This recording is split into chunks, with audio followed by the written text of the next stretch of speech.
can categorically affect outcomes by helping people organize themselves and work better together. When you think of startups, you think of Silicon Valley. We're going to venture beyond the valley and paint a picture of the startup ecosystem and the innovation that happens right here on Gadigal land of the Eora Nation in New South Wales. We're going to feature diverse founders, investors and operators and hear about their origin stories that shaped them, highlights, lowlights, best practice and their visions for the future. Join me as we get a front seat to witness the phenomenal role of these startup superstars. This special live series of Startup Palette Show is proudly supported by Investment New South Wales. Investment New South Wales drives economic growth and prosperity for the people of New South Wales by bringing together business, government and priority markets to deliver on the government's strategic priorities and boost the state's innovation, industry, investment and trade. We would also like to thank Nakatomi, a venture studio for founders. If you have an ambitious idea that needs to be accelerated, Nakatomi are your people. They'll help you scale your business faster than you can on your own by providing you a best-in-class in-house team of strategists, designers, and engineers to help you validate, develop, and launch your bold ideas with confidence and imagination. If you have a promising pitch, reach out and say Nice To sent you. Let's get started. Welcome to Nice To's Startup Palette Show Live. Whenever I speak to women founders, a lot of them are like, oh my God, I love Lauren Humphrey. Yay. I've been hearing it so much. Even before we met, I heard your name in buckets. Well, it makes me happy because, I love my female founders out there. So one of the most helpful and supportive women founders out there. So thank you on behalf of all the women here and out there as well. Your formative years were inspired by many, many incredible women. So much so that you didn't realize there was a gender imbalance in the world, which I think is really lovely, like a lovely, lovely thought. Yeah, so growing up, my mum was the person who worked in our family and the sole income earner. And my grandma, who I was really, really close to and lived on the same street with, she had 4 kids. She had her first child at the age of 16, and her husband was a tugboat captain, which meant that he was away at sea for months at a time. And my mum had 2 sisters. My dad had 2 sisters. Most of the women in my family had kids at 40, which back in the 90s was actually quite rare. And I genuinely just thought that the woman's place was to work. And I mean, I got that other dads worked and that it was kind of different, but it was really only when I got to the real world, that, oh my gosh, actually that's not the case. So it's a little bizarre, but yes. I just love that you grew up with that view and had a lot of inspirational women to look up to. When you were 8, you really wanted to ride horses. Yes, I did. And whilst I am a Lauren from Connecticut, I was from the other side of the tracks, and horse riding was not within my family's means. I thought like the Gap outlet was pretty fancy. But yes, I just loved horses. They're incredible animals, and basically asked my parents if I could get the means to ride, would they let me? And they said, yeah, sure. So I found a barn and I negotiated with the owner, George. And I said, if I clean stalls, will you give me lessons for free? And can I earn up to get all the equipment and gear over time? And so my parents would drop me off after school on Wednesdays and drop me off all day Saturday and Sunday. And I would take each horse out to a paddock. I would clean the pee and poop, roll a wheelbarrow up a massive hill of shit, dump it, bring the horse back from the paddock, feed all the horses, which meant going up to the top of the barn, taking huge bales of hay, dropping them and distributing them, and closing up the barn for the night. So the shittiest job at the start. It feels like going up a hill to get product market fit, right? There are many times that I look back on me pushing a wheelbarrow of poop up a hill of poop and think, yeah, wow, this is what it's like to be a founder. What a great start. You're also the firstborn daughter, and that comes with a lot of traits that you've had to unlearn. Tell us a bit more about that. Yeah, so firstborn daughter syndrome for any of those in the house. I'm the firstborn. Yeah.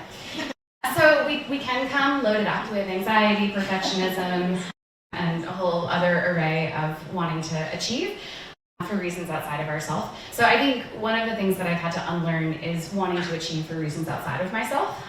And so I've really had to build up, just a real sense of doing things because I want to do them. And I think the other thing that I've had to learn, particularly in product development, is that my 20% is probably like most people's 90%, and I need to like really just get something out there. And it's been so challenging, but I think it's been one of the best things I could have learned at my age. And I guess you can teach an oldish dog new tricks. I think one of the best bits of feedback I've ever gotten is done is better than perfect. And you have to keep telling yourself when you reach that 20%. Done. Absolutely. And so you went to Harvard and studied a degree in organisational psychology. How has that shaped the teams that you've built throughout your career? Yeah, so I got really lucky. In America, the four-year degree is often an invitation to make friends and party, and even at Harvard, to be honest, it's not very useful. But I was really interested in people always, and I took my first organizational psych class just by mistake. And I remember this amazing professor called Richard Hackman explained to us how basically a helicopter in the Middle East from the US Army had gone down because two people who were in charge of it were sitting back to back as opposed to side by side. And if only they had been sitting side by side, then maybe 8 people wouldn't have died. And my brain exploded. I just thought, oh my God, this is incredible that you can categorically affect outcomes by helping people organize themselves and work better together. Something just popped off, and I remember thinking, like just my dumb 20-year-old self, I must be in business and do business things. And so then I basically just took every org psych class we possibly could, took some over at the business school, and ever since it has shaped every aspect of my leadership and how I've approached every team. It's just, you invest in your people and you're going to get performance. One of your first roles was in AthenaHealth, and you held roles across sales, product marketing, and public affairs. What are some of the lessons from your time there, especially across such a wide cross-section of roles? I started in sales because I had no other skills, but I'd say start in sales. That is a skill that you will use forever and ever. It is incredibly hard, but it is actually something as a founder I've used immensely. Another is that it is a bit curious probably that I was leading public affairs at a public company at the age of 28, and it actually was quite odd. Basically a regulation had come out that was 900 pages. Doctors would get quite a big stimulus funds for using technology. I thought, gosh, this is 900 pages. It's going to be hard for doctors to understand how to use technology. So I read the 900 pages, and I started calling the CTO of the Department of Health and Human Services.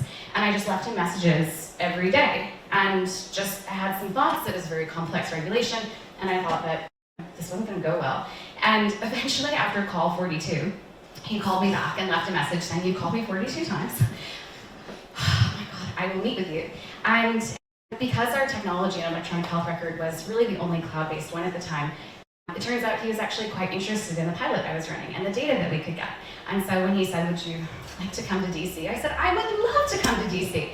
Long story long, that's how I ended up leading public affairs and basically advising much of the agencies at the time on how to help the healthcare sector adopt technology. And the lesson learned is really that if you have a vision, you got to go for it, but you've got to be willing to do the work. That 900 pages, there were 3 of them over the subsequent years, and like going to bed with a 900-page document, isn't for everyone. But if you're able to commit, you're able to have a vision and communicate it, then you can make good stuff happen. And now there's AI for it. Yay! Yeah, seriously.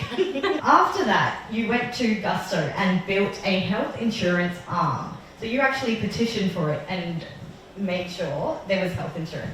How did that come about? Between AthenaHealth and Gusto, I just kind of flailed at a couple of other health tech startups. I learned a lot, but oh God, those are some tragic years. So just want to make sure that everyone knows there's tragedies amidst the good stuff. It's not all highlight reel. But yes, those tragedies ended up helping me learn some really valuable lessons. And one of those lessons I learned from a startup where I just really buffed it, but was that in the United States, payroll and health insurance require quite an intricate relationship. Basically, a payroll provider has to take money out of Americans' paycheck to pay health insurance providers. And you can imagine that if an employee has a kid, then they need to be added to the premium, but then that amount needs to be taken from their payroll. But then if they get fired, then blah, blah, blah, blah, blah. It's pretty ridiculous. Mm-hmm. And at the time, I had met with Yahoo, and they had 2 full-time people. Their only job was to reconcile this. So when I left the botched startup, I pitched the founders of a payroll company called Gusto on AngelList. I said, hey, I'm Lauren, a new health guru. I have an idea. I think we should build health insurance integrated into your payroll offering. And shockingly, Tomer, one of the founders, replied, and we started whiteboarding, and then eventually said yes. This was where we were going to go next. Was that a cold outreach? That was a cold outreach. Yeah, I'm a go for it kind of gal. Love it. Love it. And would you like to whiteboard with me? Would you like to just randomly start a new division? Yeah. But Tomer is Israeli, so when I was explaining healthcare in the United States to him, he was like, I don't understand any of this. So Employment Hero was certainly right to avoid the United States. And obviously that was a big surprise and a really great one. And then, basically just another kind of, I have a vision, I'm going to back myself. And you went from just yourself to 200 employees and from 0 to $10 million. What were some of the lessons, particularly if the lessons came from some of the failures in building the product teams and building the teams around that? In the United States, just a little boring primer, health insurance is something that is not given to everyone. Each state has different health insurance companies, there's different regulations in each state, and what's required as a health insurance broker to sell health insurance. And so effectively what I did is step one was I went out and got my broker's license and literally took a list of the payroll customers at Gusto and started calling them and trying to sell them health insurance. We took the 2 biggest markets, California and Texas, and I literally started selling health insurance and was partnered with a product manager and engineer, and we just started mapping out what I needed. Everything was just stitched together with duct tape and prayers and hope. If I couldn't get in touch with someone, I would ride my bike across town to get that small business owner to buy health insurance from me. So basically in the beginning, it was just a lot of pushing a wheelbarrow of poo uphill. And then the next kind of phase was that once we started to get people who were interested in purchasing, then it became, oh my gosh, I can't possibly do all the things. I don't know the compliance, I can't do all the operations, I should not be selling health insurance really. And so it became all about figuring out the skill set that we needed and running really good interview processes to find the right people to then start building the business.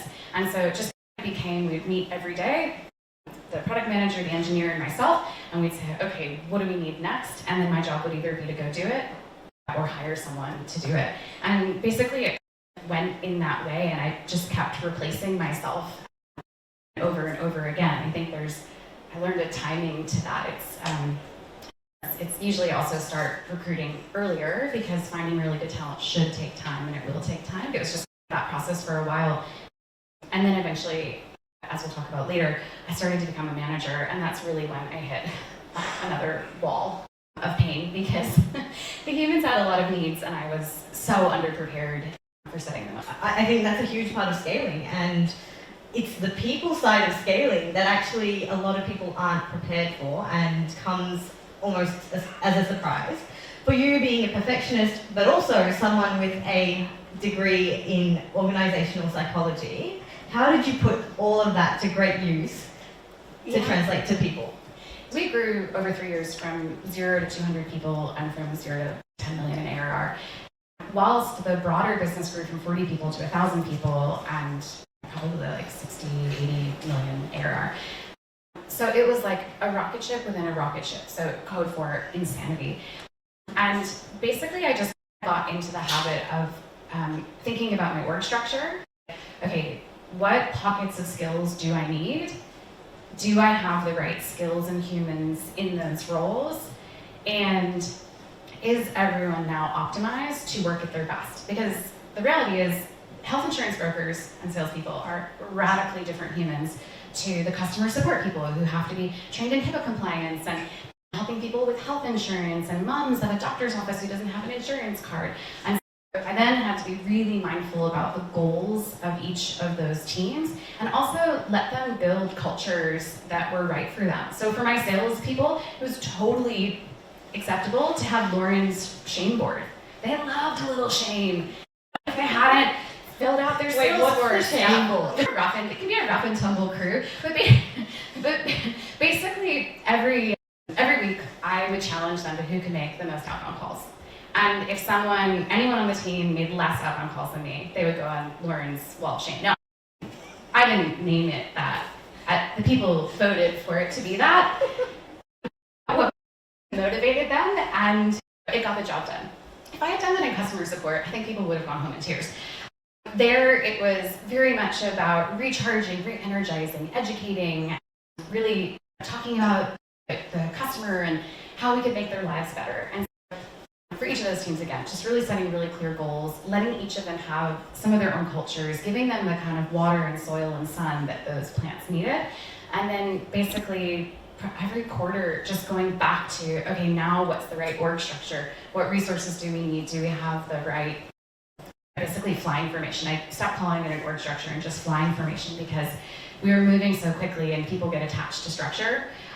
And so I just said, okay, these are flying formations and we're gonna move about as we need to serve our customers, for those of you old enough.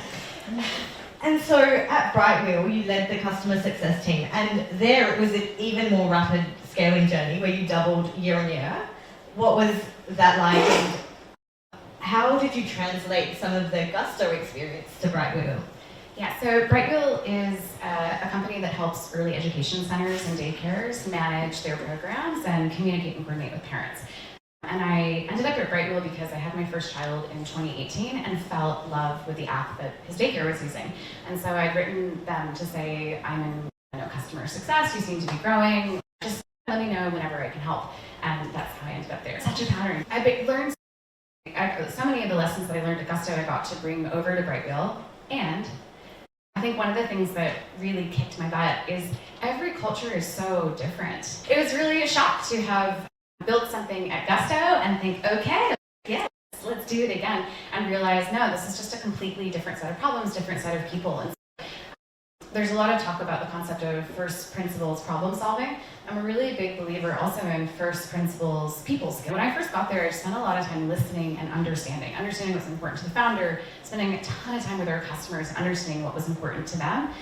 And so I think the things that I brought from Gusto was more of that structured thinking and listening. The other thing that was really clear from Gusto was just setting really clear goals, really clear ways of working, and really clear rituals. In a world of constant change and very high velocity, you can't necessarily dictate what's going to happen. That's just impossible. But the stability you can provide in goals, values, and rituals is immensely important to people. Think of it as almost like life rafts in an otherwise topsy-turvy sea. And so I implemented those very quickly. So my leadership team meeting, our all-hands meeting, our lunch and learns. If someone on the team had thought of something that's like kind of fun and culturally celebrated, then I would go all in on it and let them be the captain of that cultural thing. But again, yeah, just goals, values, and rituals. I want to work there. And it's something you spoke about before, which is you set cultures within teams, but there's also the organisational culture. And how do you make sure it all marries up? Yes, one thing I have to give just so much credit to the founders of Gusto for is that they were religious about culture. Those values are still cemented on my brain. I was WhatsApping Chummer recently, and I was like, well, speaking of ownership mentality, he's like, yeah, we get it. But they just cemented them, and they put them into the interview process. Every scorecard of every interview, you had to talk about values.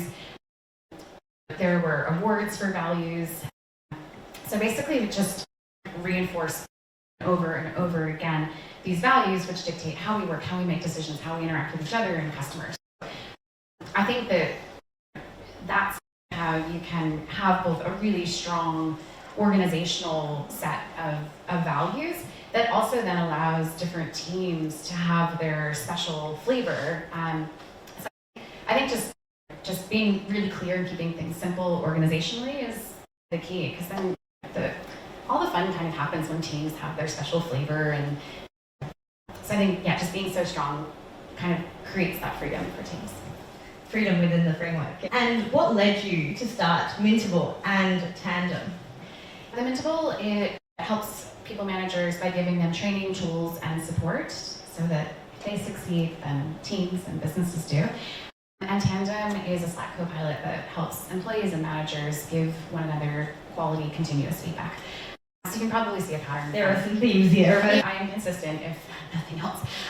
But yeah, I moved to Australia 3 years ago, and I was interviewing to get a job in tech. And I just, basically every conversation with every founder or C-team, just gravitated towards scaling and an interest in how I could help scale the people as much as operations and customer and that kind of thing.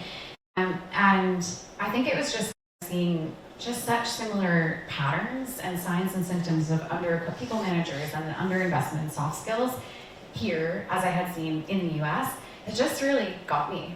We all speak English, but culturally it's actually very different. And so for it to just be so similar, I just thought, oh my gosh, I don't know if I can go to one org, do the stuff off the side of my desk to enrich people managers and culture when I could possibly be doing that for many org all over. Decided to go for it. And what's been the journey of finding product market fit for both of them? For the Mintable, we found product market fit basically immediately. Scaled from in 6 months to $1 million in revenue, which is absolutely incredible. Revenue run rate. We definitely found, just a very captive market and demand for helping people managers. And I think it was our blend of not treating soft skills and management like woo, but treating it like as very structured, as I mentioned, first principles people skills, and also bringing managers together and really having community-based cohorts. The secret there was just putting something out really quick. It was during lockdown. My kids were at home with me. I would literally lock myself in my bedroom and I would go and write the course for the Mintable. And the first cohort that we did was just really tragic. But we got it out there. So I think just speed and getting it out there and building relationships was how we found product market fit. With Tandem, it's more complex. Software in the soft skills arena is freaking hard. And this is definitely one where it's not like people do payroll whichever way they can and we'll just productize it. This is creating a product that doesn't necessarily exist. And so I think, it's definitely been very much a labor of love. So just spending lots of time with customers, spending lots of time selling. Ultimately, you can't control demand. You can only control basically creating supply in relation to what people demand. Really brushing off my sales skills and just spending tons and tons of time selling and refining the pitch, and then saying, okay, cool, let's go build that and see what happens. I think sales are such an important skill for founders to learn, and probably one of the first skills. I think it's something that I didn't know I was capable of, but I found. If you do not want to sell, do not become a founder, unless you're like the engineer, in which case. But even then, you still I think every founding member needs to sell. Yeah. How much of your life did you create, curate, or chance upon? I think for basically up into now in my life, I probably would have said I've created or chanced upon everything. But I think I've started to realize that really my humanity, really who I am, comes from how I respond to the things in my life. The choice not to just react, but the choice to really take in what's in front of me and respond. And so I think the whole time I was actually really just curating, but doing it in my helter-skelter way. So now I really think that it is just this act of so many things will happen in life, whether it feels like I've done them or they've come to me, but really who I am is how I respond. So I think the next however many years is all about curation. I love that. The building blocks of your life. Thank you so much, Lauren. The people part of scaling globally, I think, is really important, and I'm so glad we got to touch upon that. But thank you for sharing your wisdom, and thank you for always being open to that to all the founders out there. Thank you. Thanks for tuning in to the Startup Power Show. If you had a blast listening to this episode, come on board and join our incredible cheer squad. Spread the startup love by sharing the episode with your friends, leave us a review, or drop us your valuable feedback, comments, or burning questions. Stay tuned for our next episode where we'll shine the spotlight on another startup superstar. I'm Preeti Mohan, and I look forward to seeing you next time.